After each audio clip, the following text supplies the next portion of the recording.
ही machine, ही पेटी, हे आपले वेल्डर दादा, हे आपली टीम. तर झाली आहे मित्रांनो आपली गाडी लोडिंग, फक्त तेवढंच म्हटलं बघा. तर पोचलोय मित्रांनो गाडी लोडिंग करून आपण भूमकर चौकात. आणि आपल्याला ॲक्च्युली NH4 जायचं आहे, पण आपण परत माघारी चाललोय. आपल्या गॅरेजवरती जायचं आहे, कारण हे जे टेम्परेचर वाढतं आहे ते एकदा डाऊट क्लिअर करून घेऊ. गॅरेजवरती जाऊ, रेडिएटर चेक करू, कुठं लिकेज वगैरे असेल तर ते सगळ्यात महत्त्वाचं टास्क आहे. कारण प्रवास मोठा आहे आणि गरमी जास्त आहे. तर चला पहिलं पोचू गॅरेजवरती, चेक करून घेऊ आपला प्रॉब्लेम. या दिवशी जो रिले टाकला होता ना आपण, हा बघा, हा हो आता अंधारात दिसणार नाही, तर त्याचा पण एक पॉईंट उडला आहे. आणि होल्डर पण गेला, बल्ब पण गेला. बल्ब हालतंय, तारा पडल्यात, त्यामुळं आता हे दोन्ही पण चेंज करून घ्यावं लागणार. हा बल्बला काय आलं, गेला. पण आहे ना त्या दिवशी लुमॅक्सचा टाकला होता बरोबर का, कटआउट आणि सॉकेट. ते हेडलाईटचा प्रॉब्लेम झाला होता, तर आता हे परत काम सुरू आहे. आता परत नवीन हेडलाईट आणि त्यानंतर त्याचा होल्डर आणि ही कटआउट आणि त्याचं वायरिंग आता मिंडा. फिट करतोय काम आपल्या गॅरेजवरती. कूलंटचा काही प्रॉब्लेम नाही आहे, रेडिएटर कुठं लीक नाही आहे, त्यामुळं काय त्याचं टेन्शन नाही. तर चला आता हे करून घेऊ आणि मग निघू इथून आपल्या गोव्याच्या ट्रिपवरती. अवघड जागेचं दुःख नाही. हा ट्रॅफिक 600-550-600 किलोमीटरचा प्रवास दाखवतो मॅपनुसार. आपलं लोकेशन ॲक्च्युली गोव्यात बरंचसं लांब आहे पुढे, गोवापासून कारवारच्या रोडला. तर चला समुद्र किनाऱ्यावरती जायला भेटणार आहे, कारण आपलं लोकेशन हे समुद्राच्या एकदम जवळ आहे. आऊ तर आपला वाढलेला आहे खर्च. परत होल्डर, बल्ब आणि रिले ते बदललं. कूलंटची एक बॉटल घेतली, बट आता कूलंट डायरेक्ट नाही टाकायला सांगितलंय, पाणी मिक्स करून टाकायला सांगितलं, नाहीतर मग ते चिकट होऊ शकतं परत. तर बघू, जे काही येईल ते फेस करू आणि आपला प्रवास कंटिन्यू करू. तर चला मित्रांनो, गोव्याची जर्नी आहे, मस्त अशी सिरीज करायची आहे. त्यामुळे चॅनलवरती नवीन असाल तर सबस्क्राईब करा आणि बेल नोटिफिकेशन ऑलवरती सेट करा, म्हणजे पूर्ण आपली गोवा सिरीज पण तुम्हाला एन्जॉय करता येईल. तर चला मित्रांनो, निघूया आता मस्तपैकी. ऊन खाली झालंय, उन्हाचं खाली व्हायचं पण होतं, काम पण होतं, सगळ्या गोष्टी झाल्यात. आणि ब्लॉग शेवटपर्यंत बघा, कारण या ट्रिपमध्ये एक नवीन ट्विस्ट आहे, मी ते तुम्हाला एंडला नक्कीच सांगेल. मित्रांनो, आपण पोहोचलो आता साताऱ्यामध्ये. रात्रीचे वाजले 9. साताऱ्याच्या फ्लायओव्हरवरती आहे. आणि जसं पुण्यामधून निघालो ना, त्याच्यानंतर मित्रांनो एक मोठी प्रॉब्लेम झाली गाडी बरोबर. आता हा जो टेम्परेचर काटा आहे बघू शकताय, तर हा टेम्परेचर काटा आपल्या गाडीचा डायरेक्टली ओव्हरहीट झाला होता. गाडीने प्रेशर सोडला होता, जसं आता काय ऑप्शनच नव्हतं आपल्याकडं. मग तिथं खेडशिवापूरला आपल्या ओळखीचं गॅरेज आहे, त्यांच्याकडे थांबलो. त्यांनी चेक केलं की नक्की कूलंट बाहेर कुठून पडत आहे. तर कूलंटला मित्रांनो आउटसोर्स जो होता तो होता कॅपमधून. मग त्याची कॅप आपण शिरवळला आल्यानंतर घेतली, ती कॅप टाकली. म्हणलं आता ट्रायल घ्यायची परत खंडाळ्या घाटामध्ये, म्हणजे सातारा शिरवळच्या खंडाळ्या घाटामध्ये. मग परत ट्राय केला, तो घाट चढला. गाडी काही जास्त गरम नाही झाली, आयडललाच होती, त्यामुळं तो घाट चढून घेतला प्रॉपर. बोललो आता तिथे आल्यानंतर परत टेम्परेचर. आता हा साताऱ्याचा आपण पूर्ण ब्रिज चढून आलोय. आणि आता बघा, म्हणजे हा पण भरपूर मोठा असा चढ आहे, एक 3-4 किलोमीटरचा चढ आहे. आता हा चढून पूर्ण आपण वरती आलोय साताऱ्याच्या. तर आता बघा हे टेम्परेचर चढलंय. आता एवढं तिथं पुढं जातपर्यंत ते परत आयडलला जाईल. तर भरपूर असा पेशन्स लेवल संपला होता त्या गोष्टीला. बोललो आता गाडी तर भरून निघालोय, गोव्याला जायचंय, ही गरमी एवढी, आणि गाडीने जर प्रॉब्लेम केला तर मग अवघड काम होऊ शकतं. म्हणून थोडं गाडीवरतीच लक्ष दिलं आणि मग पुढं निघालो. मस्त असं डिझाईन बनवलं वाटतं. लहान मुलांची कुठंतरी चाललंय बसने.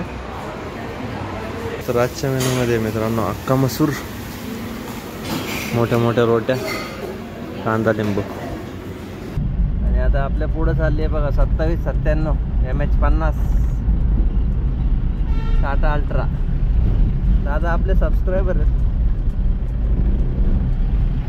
चला पुढं थांबले तर भेटूया त्यांना.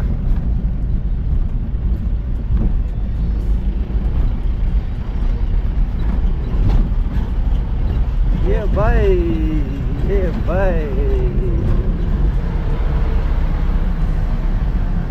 जरा देख के चलो.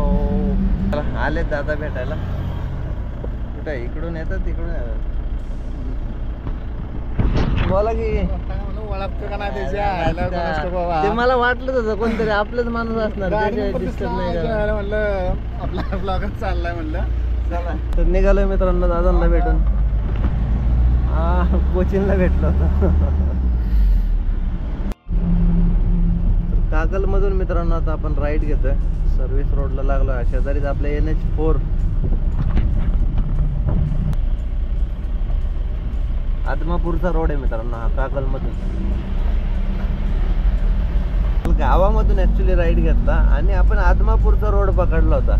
कारण त्या रोडने जर आलं ना तर मग आपली कर्नाटकचा टोल पण वाचतो, वजन काटा पण वाचतो. कारण तो रोड जो आदमापूर मार्गाचा जातो ना तर तिथं मध्ये एक लेफ्ट आहे आणि त्या लेफ्टने आपण परत निपाणीला निघतो वजन काट्याच्या पुढे. तर तिकडून बऱ्याचशा गाड्या चालतात त्या रोडला. मोठ्या गाड्या शक्यतो इकडूनच जातात ज्या ओव्हरलोड वगैरे असतील त्या. तर त्यानंतर मग आपण पुढं आल्यानंतर आदमापूरवरतून आजऱ्याच्या लोकेशनसाठी राईट मारला आणि तो रोड आपल्याला घेऊन आला मित्रांनो डायरेक्ट गडहिंग्लजच्या रोडला.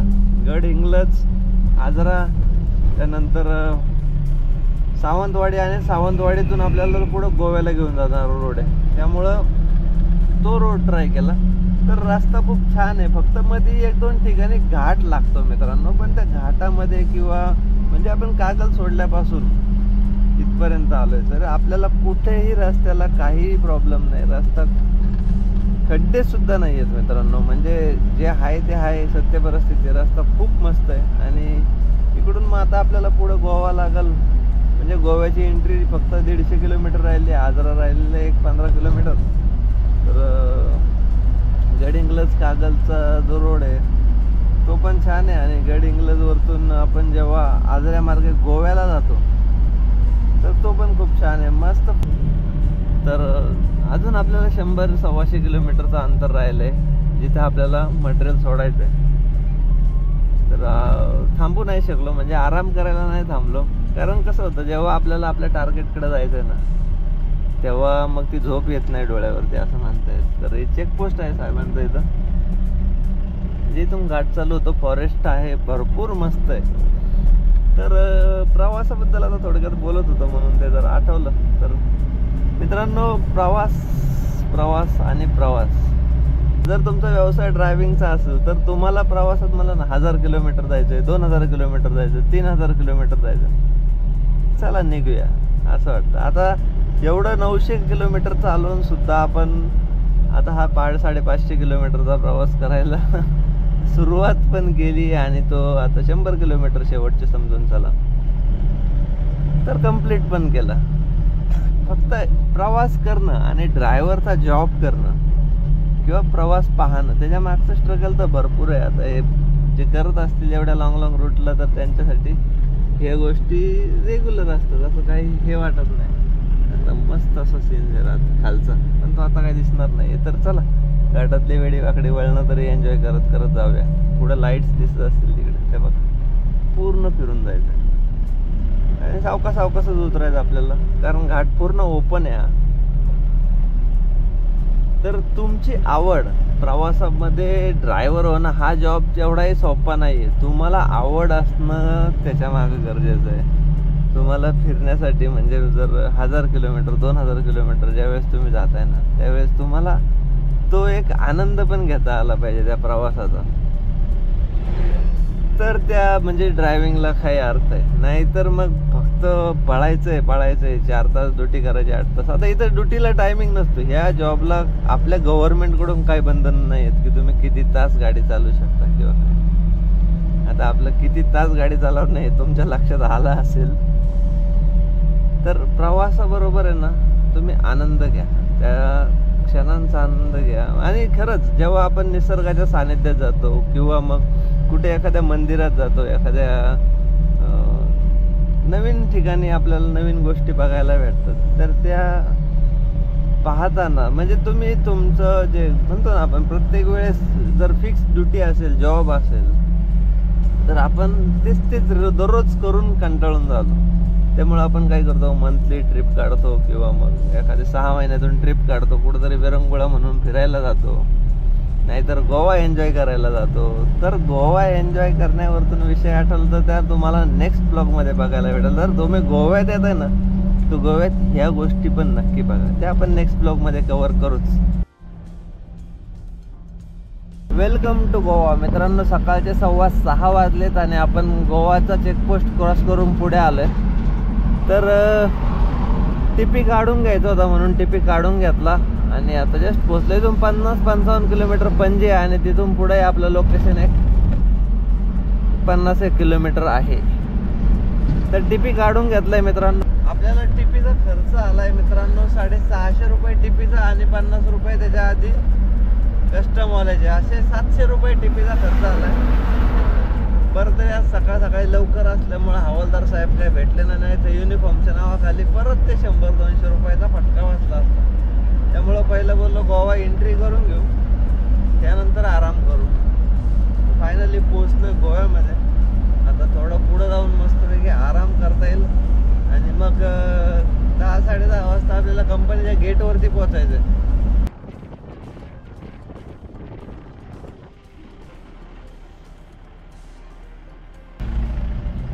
गोवा. चला मित्रांनो, फक्त शेवटचे 10 किलोमीटर.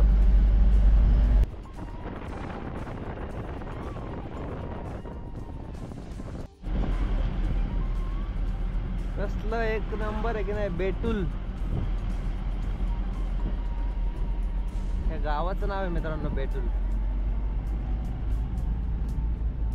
तर आलोय आपण टॉपला एकदम. आता हे काय समोरच ONGC आपलं डेस्टिनेशन.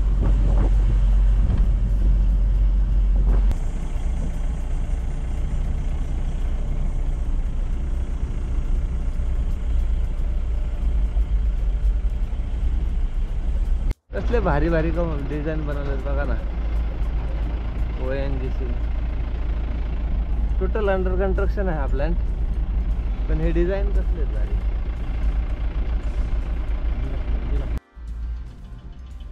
तर तिथं समोर मित्रांनो आपण गाडी जस्ट खाली केली आणि हे पाणी भरून घेतलंय बघा पिण्यासाठी. इथं पाण्याची सोय होती, कारण पाण्यामुळं लय मोठी प्रॉब्लेम आपण फेस केली आणि ती प्रॉब्लेमचं सोल्युशन मित्रांनो आपल्याला आत्ता समजलंय. आपण फिटरला आपल्या फोन केला होता आणि जेव्हा आपल्याला कळालं की जिथं आपला फॅन फिरतो रेडिएटरच्या समोरचा, तर त्याच्या खाली वॉटर पंप मधून ते पाणी एक्झिट तिथं हवा जाण्यासाठी असतं, बट ते तिथून बाहेर पडतंय. का तर वॉटर पंप थोडा कामावरती असू शकतो असं फिटरचं म्हणणं आहे. तर बघू आता त्याला सोल्युशन काढायचं आहे. तर इथून आपल्याला जवळ कोणतं गॅरेज भेटलं तर तिथं बघता येईल, नाही तर मग आपल्याला गेल्यावरतीच बघावं लागेल. तर हा प्रॉब्लेम थोडा मेजर आहे, कारण टेम्परेचर पण भरपूर जास्त आहे. तर ह्या ब्लॉगचा हिशोब पण मित्रांनो क्लिअर करून घेऊ. तर हे प्रायव्हेट बुकिंग असल्यामुळे मी याचा काही रेट सांगणार नाही आहे, बट खर्च तर नक्की सांगेल. तर 4000 रुपयाचं आपण डिझेल भरलं होतं. त्यानंतर 800 रुपये आपल्याला टोल खर्च आला आहे. कोल्हापूरपर्यंत 4 टोल लागले. पुढचं नंतर बायपास मारले. तर आणि टिपीचा खर्च 700, म्हणजे असा 5500 रुपयापर्यंत 6000 पकडून चला खाजेवाला वगैरे. तर 6000 रुपये ट्रिप आणि आपण चांगल्या रिपोर्टमध्ये जे बुकिंग घेतलं होतं, जो रिजनेबल रेट असतो तोच घेतला होता.